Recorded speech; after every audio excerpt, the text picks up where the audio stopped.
Hello friends, and welcome back to a new video.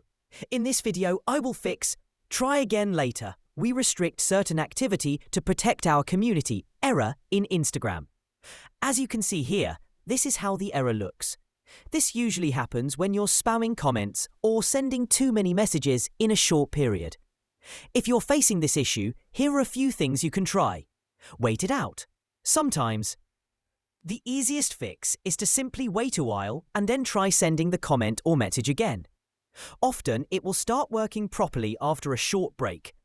Log out and log back in. To log out, go to your account section, tap on the icon in the top right corner, scroll down, and you'll find options to either log out of your current account or all accounts.